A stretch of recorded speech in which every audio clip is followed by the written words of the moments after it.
The Prince by Niccolo Machiavelli. This book is about principalities and republics. It basically says that every country is either run by a principality or a republic. So this book, I don't know if I just said book, but this book just focuses on principalities and and prince and kings, how you have to conduct yourself for a to dominate and rule a country. Basically telling you that the one thing I learned about this book, it's basically his observation of how principalities work and governments work. It talks about princes of countries, but you can use that as any type of political person, like a governor, a mayor, a senator, a president. Basically the same thing, and it has little chapters here and there, and they show you how a country is run, and basically the main purpose of any prince is to win the affection of the people, whether you do it in a good way or not. This book kind of shows you that did you ever wonder why with every president or every governor things just get worse and worse? That's because once a person is elected, they have no obligation to fulfill their promises. There's no obligation to fulfill their promises. They basically, politicians say anything they want to say just to get the power over the people. And once they are elected, they say the hell with the people, they're going to do whatever they want. And this book explains it. Very short book, but it took me forever to read it because I just couldn't read it. In chapter 20, I believe it's chapter 20, it says whether fortresses, many of the other present day expedients to which princes have recourse are useful or not, to keep a secure hold on their states. Some princes have disarmed their subjects. Some have kept the town subject to them divided. Some have purposely fostered animosity against themselves. Some have endeavored to win over those who were initially suspect.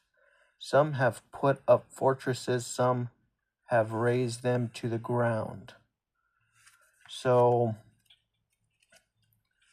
it shows you examples of how princes control, or governors or senators, mayors, control the people. A politician has to be liked by everyone. And when you try to offend a politician, they're very good at speaking and making you not hate them and getting you on their side. They'll tell you anything. I'm talking about all politicians. They'll tell you anything you want to hear. They'll tell you exactly what's wrong with this country in detail. They say, you know what? You can't afford a house.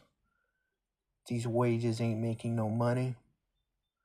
And these greedy bastards in the top are taking on your stuff. They'll tell you that. And then you vote for them. Nothing happens. Nothing changes for you because they just needed your vote and that's it. Then they're going to add more taxes to you. And you notice that the taxes never go down, because when a prince rules over you, if he's making 100 million a year in taxes, on what planet would a person give that money back? He's already has $100 million from you. Why would he give it back? He's going to want more money. That's why taxes increase. That's why food increases.